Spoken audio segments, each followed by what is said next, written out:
बिना रसोई के पकवान बनाने वाली बहुएं।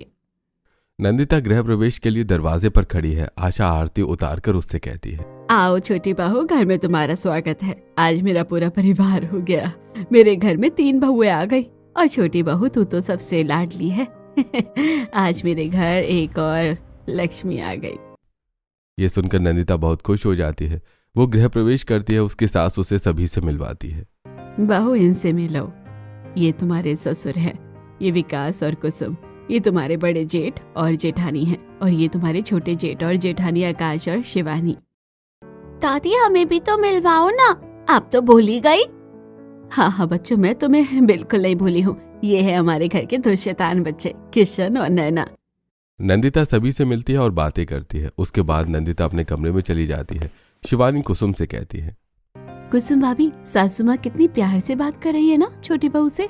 हम आए थे तो हमसे भी इतने ही प्यार से बात कर रही थी, उसके बाद जो हमसे इतना सारा काम करवाया। हाँ शिवानी, छोटी देवरानी को अभी तो खुश होने दो, उसे भी बाद में पता चलेगा कि यहाँ कितना काम करना पड़ता है। बातें करने के बाद कुसुम और शिवानी भी अपने कमरे में चली जाती हैं। अगले दिन सुबह नंदिता तैयार होकर अपनी सास के पास आती है और कहती है, माँ जी, आज मेरी पहली रसोई की रस्म है। बताइए मैं अपनी पहली रसोई की रस्म में क्या बनाऊं? बहू, तुझे जो आता है तू बना ले। हाँ, लेकिन थोड़ा ज्यादा बनाना। वैसे भी तू नई बहू है तो तेरे हाथ का खाना तो मोहल्ले पड़ोस वाले भी खाएंगे। मैं तो सुबह ही उनको निमंत्रण दे आई हूँ, जरा उन्हें भी तो पता चले कि हमारी बहू कितना अच्छा खाना बनाती है। जी माँ जी। इतने सारे लोगों का खाना मैं अकेली कैसे बनाऊंगी? उसके बाद नंदिता रसोई में जाती है तो देखती है कि रसोई काफी छोटी है। ये देखकर नंदिता मन में सोचती है, नंदिता, लाओ मैं सब्जियां काट कर तुम्हें दे देती हूँ और मैं ऐसा करती हूँ कि मैं आटा गूंथ देती हूँ। भाभी, आप दोनों कितनी अच्छी हो ना। आपकी सहायता के लिए धन्यवाद। अब सभी लोग अपने अपने काम में लग जाते हैं। कुसुम सब्जियां काटने लगती है तो वहीं शिवानी आटा गूंथने लगती है और नंदिता सूजी निकाल कर भूनने लगती है। लेकिन रसोई छोटी होने की वजह से तीनों को अच्छी तरह काम करते नहीं बनता और काम करते समय तीनों आपस में टकराती हैं। टकराने की वजह से सारा दूध गिर जाता है और ये देखकर आशा कहती है, अरे तुम लोग कैसे काम कर रही हो? सारी रसोई बिखरा रखी है और दूध भी गिरा दिया। माँ जी, रसोई बहुत छोटी है, इस रसोई में 3 लोगों का काम करना बड़ा ही मुश्किल है। अरे बहू, रसोई छोटी है तो क्या हुआ? जीवन में सब कुछ अपनी पसंद का तो नहीं मिल सकता ना। जो भी है खाना तो यही बनाना पड़ेगा। अब जल्दी करो, मेहमान आते ही होंगे। आशा ऐसा कहकर वहां से चली जाती है। अब जैसे तैसे नंदिता अपनी तीनों जिठानियों के साथ खाना बना लेती है और सभी मेहमानों को परोस देती है। सभी लोग खाना खाकर खाने की बहुत तारीफ करते हैं। आशा अपनी तीनों बहुओं की तारीफ सुनकर बहुत खुश हो जाती है। खाना खाकर नंदिता को नेक देते हैं और फिर अपने अपने घर चले जाते हैं। अगले दिन नंदिता जब सोकर उठती है तो अपनी सास के पास जाकर कहती है, माँ जी बताइए आज खाने में क्या बनाना है? मैं जाकर बना देती हूँ। बहू, आज तेरे ससुर जी का मटर पनीर और कुलचे खाने का मन है, तू वही बनाना। और हाँ, मीठे में खीर बनाना और आलू की सूखी सब्जी भी बनाना, क्योंकि विकास और आकाश के टिफिन के लिए आलू की सूखी सब्जी अच्छी रहती है। और बहू, आज हमारे पड़ोसी शर्मा जी अपनी पत्नी और बच्चों के साथ हमारे यहाँ खाने पर आने वाले हैं, तो खाना थोड़ा ज्यादा ही बनाना। सारी बातें सुनकर नंदिता मन ही मन सोचती है, और भाभी, मेरे टिफिन में भी ज्यादा खाना रखना, क्योंकि मेरी सहेलियों को आपके हाथ का खाना बहुत अच्छा लगता है। मैं तो कॉलेज में ज्यादा खाना लेकर जाऊंगी। इतना सारा खाना क्या मुझे अकेले ही बनाना पड़ेगा? नंदिता ये सोच ही रही थी कि तभी उसे परेशान देखकर आशा कहती है, तेरी दोनों जेठानियां भी रसोई में आती ही होंगी खाना बनाने के लिए, तू तो उनकी हेल्प ले लेना। लेकिन माँ जी, रसोई तो बहुत छोटी है और इतनी छोटी रसोई में हम तीनों देवरानी जेठानियां एक साथ काम नहीं कर पाती हैं, और करती भी हैं तो बड़ी ही दिक्कत होती है। अब बहू, हमारी यहाँ रसोई तो वही है और उसी में ही खाना बनाना पड़ेगा। अगर तू इतना सारा खाना एक साथ अकेली बना सकती है तो फिर तू अकेली बना ले, और अगर तुझे जेठानियों की मदद लेनी है तो तुझे थोड़ा एडजस्ट तो करना ही होगा। आशा की बात सुनकर नंदिता चुपचाप रसोई में चली जाती है और काम करने लगती है। तभी उसकी जेठानियां वहां आ जाती हैं और उसकी मदद करवाने लगती हैं। लेकिन रसोई छोटी होने की वजह से तीनों एक दूसरे से टकराती, चीजें गिरकर टूट जाती। ऐसी समय बीत रहा था। आशा आए दिन किसी न किसी की दावत लेती रहती और देवरानियां जेठानियां साथ में मिलकर खाना बनाती, तो उन्हें बड़ी ही दिक्कत होती। एक दिन आशा अपनी तीनों बहुओं से कहती है, बहू, तुम तीनों के ताया ससुर और ताई सास अपने बहू बेटे और पोती के साथ आ रहे हैं। तो तुम्हें उनका भी खाना बनाना है, और साथ ही तुम्हारे ससुर जी ने पड़ोस के मिश्रा जी को भी खाने पर बुलाया है। तो देखना खाना थोड़ा ज्यादा बनाना ताकि कम ना पड़े। माँ जी, इतने सारे लोगों का खाना उस छोटी रसोई में नहीं बन पाता है। बहू, मैं मानती हूँ कि रसोई छोटी है, लेकिन तुम्हें एडजस्ट तो करना ही पड़ेगा। अब इतने सारे लोगों का खाना तुम अकेली बना सकते हो तो बना लो, वरना थोड़ा एडजस्ट करके अपनी जेठानियों की हेल्प ले लेना। वैसे माँ जी, मैं सोच रही थी कि आंगन में जो चूल्हा बना हुआ है, मैं उसमें अगर सभी का खाना बना लूँ तो। बहू, वो चूल्हा तुम्हारी दादी सास के जमाने का है। जब वो जिंदा थी तो उस चूल्हे पर खाना बनाया करती थी। अब अगर तुम उस चूल्हे को इस्तेमाल करना चाहते हो तो उसकी लिपाई पुताई करके साफ कर लो और उस पर खाना बना लेना। ऐसा कहकर आशा चली जाती है। तब कुसुम कहती है, देवरानी जी, ये क्या मुसीबत पाली है आपने? अब क्या हम बाहर चूल्हे पर खाना बनाएंगे? जेठानी जी, चूल्हे पर खाना बनाना इतना मुश्किल भी नहीं है। मुझे तो चूल्हा जलाना और उस पर खाना बनाना अच्छी तरह आता है, क्योंकि गांव में मेरी बड़ी मम्मी रहती है। तो जब भी मैं गांव जाया करती थी तो चूल्हे पर ही खाना बनाया करती थी, और हमारा आंगन काफी बड़ा है, तो इतने सारे लोगों का खाना हम तीनों बहुएं आराम से मिलकर बना लेंगी।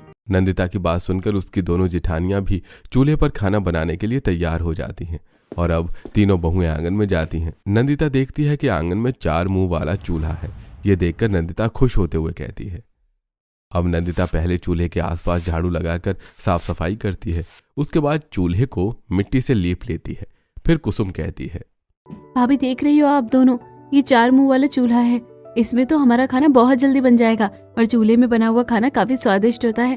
और यहाँ पर इतनी सारी जगह है कि हमें एक साथ बातें करते हुए खाना बनाने में सचमुच बहुत मजा आएगा।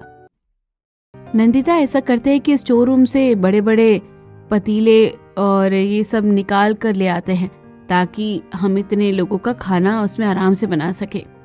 अब कुसुम और शिवानी स्टोर रूम में जाकर बड़े गंजे और पतीले निकाल कर ले आती है और उन्हें धोकर साफ कर लेती है और चूल्हे पर जमा देती है। तब शिवानी कहती है, चलो, सारा इंतजाम हो गया। अब हम खाना बनाने का सारा सामान यहाँ लाकर रख देते हैं, फिर खाना बनाना शुरू करते हैं। वो लोग खाना बनाने का सारा सामान चूल्हे के पास लाकर रख देते हैं। तभी गीतिका वहां आती है और कहती है, भाभी, माँ ने कहा है कि छोटी भाभी मीठा अच्छा बनाती है तो मीठा बना लो, और मछली भाभी नान और सूखी सब्जी अच्छी बनाती है तो मछली भाभी आप नान और सूखी सब्जी बना लेना, और बड़ी भाभी आप पनीर की कोई सब्जी और दाल तड़का बना लेना। ठीक है गीतिका, माँ जी से कहना कि हम तीनों मिलकर जैसा उन्होंने कहा है वैसे ही बना लेंगे। गीतिका वहां से चली जाती है।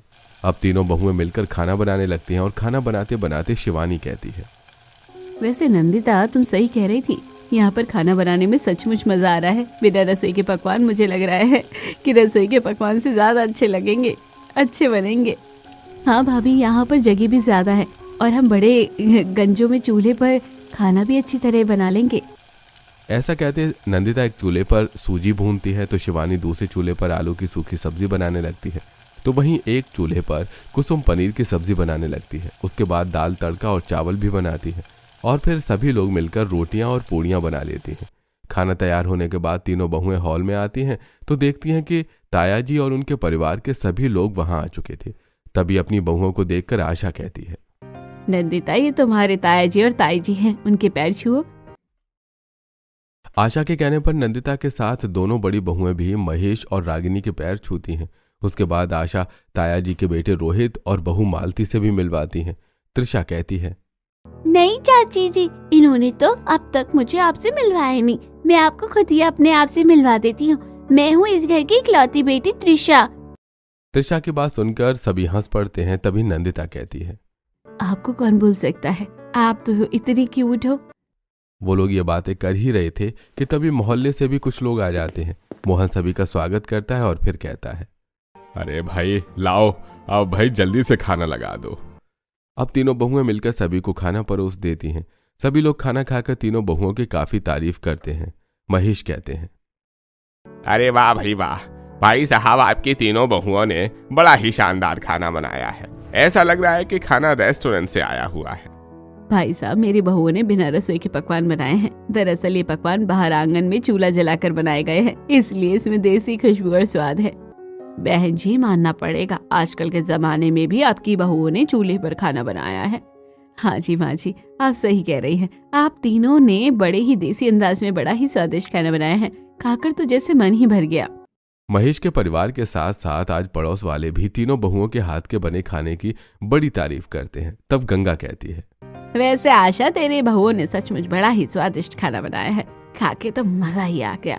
हाँ गंगा बहन, मेरी तीनों बहुओं ने तो आज बिना रसोई के कितना स्वादिष्ट खाना बनाया है। क्या कह रही हो आशा बहन, रसोई के बिना पकवान बनाए हैं? हाँ, वो दरअसल हमारे घर की रसोई बड़ी छोटी है, इसलिए तीनों ने आंगन में जो हमारे पास सास का चूल्हा था ना, उसी पर पकवान बनाए हैं। अच्छा चाची, ये चूल्हे पर बना खाना है, तभी खाने में इतना स्वाद है। आशा, तेरी दोनों बहुएं तो पहले ही अन्नपूर्णा थी, अब ये तीसरी भी अन्नपूर्णा आई है। तू तो बड़ी ही खुश नसीब है। माँ जी बताइए, आज खाने में क्या बना लूं? बहू, आज तो तू अपने ताई जी की पसंद का खाना बनाना, उनसे पूछ लेना कि क्या बनाना है। ताया जी बताइए ना, आप आज क्या खाएंगे? वैसे बहू, तुम तीनों जो बनाती हो बड़ा स्वादिष्ट बनाती हो, लेकिन आज तुम वेज बिरयानी, रायता और उसके साथ दही बड़े भी बना लो। ठीक है ताया जी। अब नंदिता फिर से आंगन में जाती है और वो चूल्हे के आसपास का एरिया झाड़ती है और फिर मिट्टी से उसे लीप लेती है। तब तक उसकी दोनों जिठानियां भी आ जाती हैं। तभी कुसुम कहती है, नंदिता, चूल्हे की साफ सफाई तो तुमने कर ली है, चलो अब खाना बनाना शुरू करते। माँ जी ने बताया कि तुम आज वेज बिरयानी और दही बड़े बना रही हो। ऐसे करती हूँ, मैं रसोई से दाल लाकर उसे धोकर भिगा देती हूँ। शिवानी, तुम सब्जियां काट लेना और नंदिता तुम मसाले की तैयारी कर लो।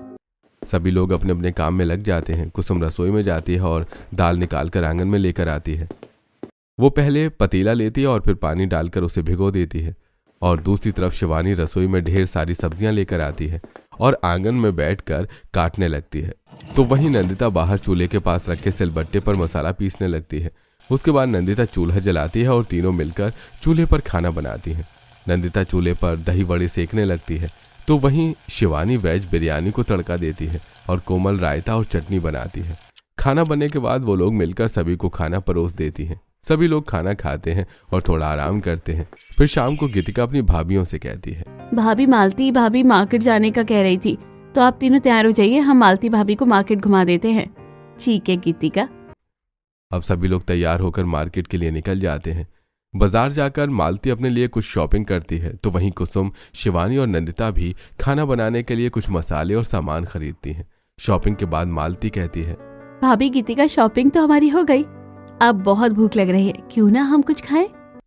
तीनों सामने के एक रेस्टोरेंट में जाकर चाउमीन, मोमोज और बर्गर ऑर्डर करते हैं। तब गीतिका बताती है, पता है मालती भाभी, ये सब बहुत फेमस रेस्टोरेंट है, यहाँ की सारी चीजें बहुत अच्छी लगती है, आज आप खाकर देखिए। थोड़ी देर में उनके ऑर्डर्स आ जाते हैं और सभी लोग चाउमीन, बर्गर और मोमोज खाने लगते हैं। ये सब खाकर मालती कहती है, वैसे नंदिता, ये सब कुछ इतना टेस्टी भी नहीं है, लेकिन तुम लोगों के बनाए खाने में तो सच में स्वाद का जादू है। मालती भाभी, दरअसल आजकल सब लोग रेडीमेड मसाले यूज करते हैं और इतना मन लगाकर खाना भी नहीं बनाते, इसलिए खाने में ज्यादा स्वाद नहीं आ पाता है। अब घर में तो हम बहुत मन लगाकर खाना बनाते हैं और मसाले भी हम सिलबट्टे पर पीसते हैं, इसलिए इतना स्वाद आता है। वैसे मालती भाभी, सारा कमाल हमारे हाथों का नहीं, कुछ ससुराल का भी होता है। आपको तो पता है, ससुराल में वैसे ही डर होता है, जिसकी वजह से खाना अपने आप ही अच्छा बन जाता है। शिवानी की बात सुनकर सभी लोग हंस पड़ते हैं। फिर खा पी कर वो लोग घर आ जाते हैं। सभी अपने अपने कमरे में जाकर थोड़ी देर आराम करते हैं। अब शाम हो जाती है, तो तीनों बहुएं फिर से खाना बनाने के लिए बाहर के चूल्हे के पास चली जाती हैं। नंदिता फिर से चूल्हे के आसपास की साफ सफाई करती है। कुसुम पतीले और सामान लाकर चूल्हे के पास रखती है और शिवानी बैठकर सब्जियां काटने लगती है। तभी मालती वहां आ जाती है और ये सब देखकर कहती है, अच्छा, तो यहाँ बनते हैं आपके बिना रसोई के पकवान। हाँ हाँ मालती भाभी, आओ बैठो। अब मालती भी वहां बैठ जाती है और उन सभी से बातें करने लगती है। तभी अचानक मालती को कुछ याद आता है और वो कहती है, आपको पता है भाभी, आप लोगों को इस तरह खाना बनाते देख मुझे कुछ याद आ गया कि हमारे यहाँ तो टिफिन सर्विस चलती है, काफी अच्छा पैसा है उसमें। वैसे आप भी तो खाना बनाने वाली 3 लोग हो और आप बहुत स्वादिष्ट खाना बनाती हो। अगर आप लोग चाहे तो आप भी घर से ही अपना रेस्टोरेंट या टिफिन सर्विस स्टार्ट कर सकते हैं। मालती, तुम सही कह रही हो, मैंने सुना है टिफिन सर्विस के बारे में, लेकिन हमारे घर में तो इतना सारा काम है कि हम तो ऐसा सोच नहीं सकते कि हम भी कोई बिजनेस कर लें, काम से ही फुर्सत नहीं मिलती। और फिर तुम्हारी चाची को तो पता ही है, तुम्हें दूसरों को खाना खिलाने का कितना शौक है। आसपास के लोगों का खाना भी हमेशा ही बनता रहता है, इसलिए हमें फुर्सत नहीं मिलती। हाँ, चाची की पुरानी आदत है, उनके बारे में तो सब जानते हैं, लेकिन जो भी हो, आप लोगों को इस बारे में सोचना चाहिए। आप तीनों के अंदर टैलेंट है और टैलेंट एक अच्छा बिजनेस बन सकता है और अच्छी खासी अर्निंग दे सकता है। मुझे विश्वास है अगर आप लोग टिफिन सर्विस या रेस्टोरेंट स्टार्ट करोगे तो लोगों को आपके हाथ का खाना बहुत पसंद आएगा। मालती, अब तुमने ऐसा कहा है तो इस बारे में सोचेंगे जरूर। बातें करते करते तीनों बहुएं सारा खाना बना लेती हैं और फिर हॉल में ले जाकर सभी को परोस देती हैं। सभी लोग खाना खाते हैं और अपने अपने कमरे में जाकर आराम करते हैं। अगले दिन ताया जी अपने परिवार के साथ वापस लौट जाते हैं। ऐसे कुछ दिन बीत जाते हैं और एक दिन परिवार के सभी लोग हॉल में बैठे चाय पी रहे थे और तीनों बहुएं अपने कमरे में आराम कर रही थी। तभी पड़ोसन गंगा आशा के पास आती है और कहती है, आशा बहन, मुझे तुम्हारी मदद की जरूरत है, क्या तुम मेरी मदद कर दोगी? अरे गंगा, तू कैसी बातें करती है, हम पड़ोसी हैं। अगर किसी तरह से मैं तेरी मदद कर सकूं तो इससे अच्छी बात क्या होगी। बता क्या करना है। क्या बताऊं आशा बहन, मैंने आज घर पर कथा का प्रोग्राम रखा था और काफी लोगों को दावत दे रखी है। रसोईया भी बुला लिया था, लेकिन आज अचानक उस रसोइये की तबीयत खराब हो गई। अब शाम तक दूसरा रसोइया मैं कहाँ से लाऊं? तेरी बहुएं तो बड़ा अच्छा खाना बना देती है। अगर वो मेरे 100 मेहमानों का खाना बना देगी तो मैं उन्हें रसोइया का चार्ट दे दूंगी। गंगा, तुम परेशान मत हो। तुम जैसा कह रही हो वैसा हो तो सकता है, लेकिन पहले हमें अपनी बहुओं से पहले बात करनी पड़ेगी, तभी हम तुम्हें कुछ बता पाएंगे। ठीक है भाई साहब, तो आप उन लोगों से बात कर लीजिए, मैं चलती हूँ। अगर वो लोग तैयार हो जाए तो मुझे फोन कर दीजिएगा। ऐसा कहकर गंगा वहां से चली जाती है। तब विकास कहता है, पिताजी, गंगा चाची की बात मुझे तो ठीक लगती है। इन तीनों को उनकी मदद करनी चाहिए। हाँ बेटा, मैं भी ऐसा ही सोचती हूँ। गीतिका, जा जरा अपनी भाभी को बुलाकर तो ले आ। अब गीतिका बारी बारी से अपनी तीनों भाभियों के कमरे में जाती है और उन्हें बुलाकर हॉल में ले आती है। आशा उन्हें सारी बात बताती है और कहती है, आज तुम तीनों बाहर चूल्हे पर 100 मेहमानों का खाना बना दो। उसके लिए जो भी सामान लगता है तुम बाजार से ले आओ। और हाँ, स्टोर रूम में बड़े बड़े गंजे जो रखे हैं, और 100 लोगों का खाना बनाना तुम्हारे लिए कोई बड़ी बात नहीं है, लेकिन फिर भी मैं तुम लोगों से कोई जबरदस्ती नहीं करूंगी। अगर तुम्हारा मन है तो तुम हाँ कहो, वरना मैं मना भी कर सकती हूँ। माँ जी, पड़ोसियों की मदद करनी चाहिए। वैसे भी सारे पड़ोसी आप लोगों को कितना प्यार करते हैं, क्योंकि आप उन लोगों को हमेशा ही खाना खिलाती है और उनसे व्यवहार भी निभाती हो। तो भला हम आपकी बहुएं पीछे कैसे हो सकती हैं? ठीक है, हम तीनों 100 लोगों का खाना जरूर बनाएंगे। ये सुनकर सभी लोग खुश हो जाते हैं। उसके बाद तीनों बहुएं पहले बाजार जाती हैं, फिर 100 लोगों के खाना बनाने के लिए राशन और सब्जियां, तेल मसाले खरीद कर लाती हैं। उसके बाद नंदिता अपने आंगन में चूल्हे के पास जाती है और झाड़ू लगाकर पहले साफ सफाई करती है। उसके बाद बड़े बड़े गंजे लाकर चढ़ा देती है और चूल्हा जला देती है। फिर वो खाना बनाना शुरू करती है और जब सारा खाना बन जाता है तो वो लोग 2 आदमियों को बुलाकर वो सारा खाना गंगा के यहाँ पहुँचा देते हैं। अगले दिन गंगा आती है और धन्यवाद देते हुए कहती है, आशा बहन, आज अगर तुम्हारी बहुएं खाना नहीं बनाती तो पता नहीं हमारी कितनी बेइज्जती हो जाती। वैसे खाना बहुत ही स्वादिष्ट था। ये रहे पैसे।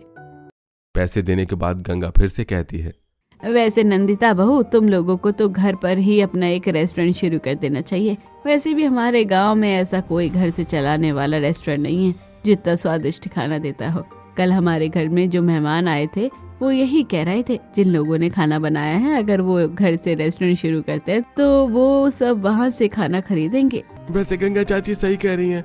इस गांव से बहुत सारे लोग मजदूरी करने के लिए सुबह सुबह चले जाते हैं और कुछ लोग तो शहर ऑफिस के लिए भी आना जाना करते हैं। कई बच्चे स्कूल जाते हैं। इन सबको सुबह खाने की जरूरत होती है, लेकिन इनमें से बहुतों को समय पर खाना नहीं मिल पाता। अगर तुम तीनों अपना रेस्टोरेंट शुरू करोगी तो इन सबको सहूलियत हो जाएगी और तुम सबकी अच्छी खासी इनकम होगी। वैसे भाभी, मैंने भी होटल मैनेजमेंट का कोर्स किया है। अगर आप अपना रेस्टोरेंट शुरू करना चाहो तो हम प्लान कर सकते हैं, और होटल मैनेजर तो आपको फ्री में ही मिल जाएगी। यह सुनकर सभी लोग हंस पड़ते हैं। अब किशन और नैना भी वहाँ पीछे हटने वाले नहीं थे। किशन कहता है, माँ, चाची, अगर आप लोग अपना घर का रेस्टोरेंट शुरू करोगे तब तो हम भी अपने स्कूल अलग अलग तरह के टिफिन लेकर जाएंगे और अपने दोस्तों के साथ मिल बांट कर खाएंगे। किचन, तू तो सिर्फ खाने की बातें करता है। मैं तो खाना बनवाने में माँ के साथ हेल्प ही करवाऊंगी। सभी लोग नैना की बात सुनकर मुस्कुरा देते हैं। तीनों बहुएं भी इस प्लान के लिए हाँ कह देती हैं। अगले दिन से घर पर रेस्टोरेंट बनाने की तैयारी होने लगती है।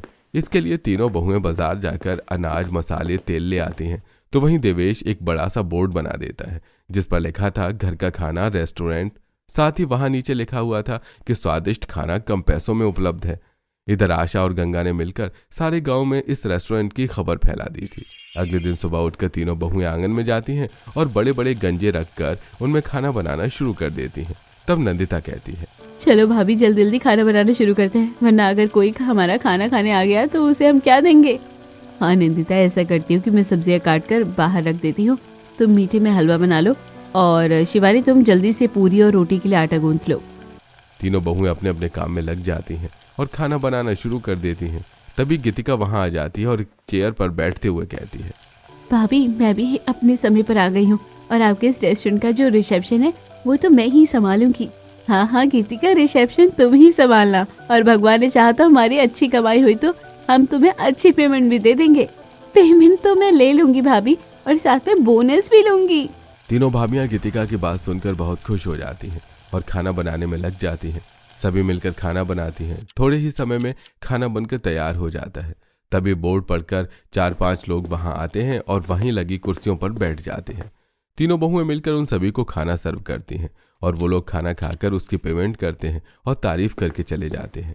अब काफी देर हो चुकी थी लेकिन कुछ और लोग वहां नहीं आए थे। तभी मोहल्ले की मुनिया और विनीता आशा के घर आती हैं और कहती हैं, आशा बहन, हमने सुना है कि तुम्हारी तीनों बहुओं ने घर का खाना नाम का रेस्टोरेंट चालू किया है अपने आंगन से, और वैसे हमने बोर्ड भी देखा तो जरा सोचा कि हम भी तो खाना चेक कराएं, पता चलेगा वो खाना कैसा बनाती हैं। हाँ मुनिया बहन, चलो चलो, मैं तुम्हें अपनी बहू के हाथ के बिना रसोई के पकवान खिलाती हूँ। ऐसा कहकर आशा मुनिया और विनीता को लेकर आंगन में जाती हैं, जहां तीनों बहुओं ने खाना तैयार कर रखा था और कुर्सियां लगी हुई थी। मुनिया और विनीता वहां बैठ जाती है और वो दोनों खाना खाती हैं। उसके बाद विनीता कहती है, वैसे आशा बहन, मैं झूठ नहीं बोलूंगी, तुम्हारी बहू ने खाना अच्छा बनाया था, लेकिन इस गांव के आंगन से ऐसा रेस्टोरेंट चलाना इतना आसान नहीं है। मुझे नहीं लगता कि ये रेस्टोरेंट चल पाएगा। हालांकि तुम अगर हम दोनों से पैसे लेना चाहो तो हम दे देते हैं। अरे नहीं मुनिया बहन, तुम दोनों मेरी पड़ोसी हो, तुम दोनों से पैसे लेकर हम क्या करेंगे। तुम दोनों ने खाना खाया, हमें इस बात की खुशी हुई। थोड़ा सा अपने बहू बेटे के लिए भी ले जाओ। अरे नंदिता बहू, उनके लिए भी थोड़ा खाना पैक कर दो।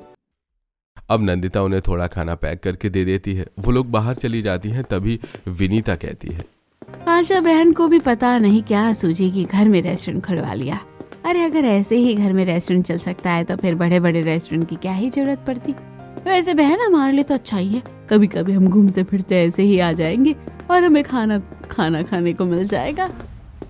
ऐसी बातें करते हुए वो लोग चले जाते हैं। तो दूसरी तरफ कस्टमर के ना आने से मायूस नंदिता कहती है, भाभी, हम तो कब से खाना बनाकर बैठे हैं, लेकिन 4-5 कस्टमर के बाद अब कोई भी कस्टमर नहीं आया। हाँ नंदिता, लेकिन इंतजार करते हैं, शायद कोई कस्टमर आ जाए। अब तीनों बहुएं शाम का इंतजार करती हैं लेकिन कोई भी कस्टमर नहीं आता।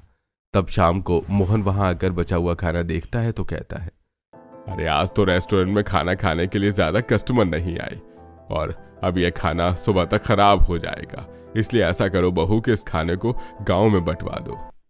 हाँ पिताजी सही कहते हैं, ऐसा करो कि आप लोग पन्नियों में भर भर कर खाना हमें दे दो और हम गांव में बांट आएंगे। इससे तो अच्छा है कि खाना खराब हो जाए, इससे पहले गांव वाले खा लें। नंदिता पन्नियों में खाना भरकर उन्हें देती है। वो लोग तीनों गांव जाते हैं और गांव वालों के साथ साथ गरीब बच्चों को भी वो खाना देते हैं। अगले दिन फिर से नंदिता अपनी दोनों जिठानियों से कहती है, भाभी, हमें इतनी जल्दी हार नहीं माननी चाहिए। कल हमने गांव में खाना बंटवाया है तो काफी सारे लोगों को पता चला होगा कि हम घर से रेस्टोरेंट चला रहे हैं। शायद आज बहुत सारे कस्टमर आए, इसलिए चलिए हम खाना बना लेते हैं। हाँ बेटा नंदिता, तू सही कह रही है, और अगर कोई नहीं आया तो हम फिर से ये खाना गाँव में बंटवा देंगे। तीनों बहुएं फिर से आंगन में बना हुआ चूल्हा जलाती हैं और बड़े बड़े गंजे चढ़ाकर खाना बनाना शुरू करती हैं। थोड़ी देर में खाना बन जाता है और वो लोग कस्टमर का इंतजार करती हैं। थोड़ी देर बाद 10-12 कस्टमर एक साथ आ जाते हैं और खाना मांगते हैं। सभी को नंदिता खाना सर्व करती है। खाना खाने के बाद गीतिका सभी से पेमेंट लेती है। उनके जाने के बाद कई और कस्टमर आते हैं। तीनों बहुएं खुशी खुशी सभी को खाना खिलाती हैं। ऐसे ही सारा दिन बीत जाता है और कस्टमर बढ़ते जाते हैं। खाना खत्म हो जाता है और खाना खत्म होने के बाद भी कुछ कस्टमर्स आते हैं और खाली हाथ लौट जाते हैं। तब आशा कहती है, बहू, तुम तीनों की मेहनत तो रंग लाई। देख रही हो कितने सारे कस्टमर आज वापस चले आए हैं। कल से थोड़ा ज्यादा खाना बनाना। तीनों बहुएं बहुत खुश हो जाती हैं और नंदिता कहती है, ठीक है माँ जी, कल सुबह ही हम बाजार जाकर थोड़ा सामान ज्यादा ले आएंगे और फिर से ज्यादा खाना बनाएंगे। और आज हम एक बिल बुक भी बना लेंगे और साथ ही सौंफ और मिश्री भी ले आएंगे, जो कि खाना खाने के बाद हम अपने ग्राहकों को दे सके। अगले दिन वो थोड़ा और ज्यादा खाना बनाती हैं और कस्टमर को सर्व करती हैं। ऐसे समय बीत रहा था और उनका घर जैसा रेस्टोरेंट अब बहुत अच्छा चलने लगा था। गांव के सिवा आसपास के लोग भी वहां आते थे और खाना पैक करवा कर ले जाते थे। इस तरह वो तीनों अब गृहिणी के साथ साथ कुशल बिजनेस वुमन भी बन चुकी थी। अपनी तीनों रेस्टोरेंट चलाते हुए सुकून से अपना जीवन गुजारती हैं और अपने परिवार वालों को भी सपोर्ट करती हैं। सभी लोगों के मुंह से अपनी बहुओं की तारीफ सुनकर आशा बहुत खुश हो जाती है। फिर मोहल्ले के सभी लोग चले जाते हैं।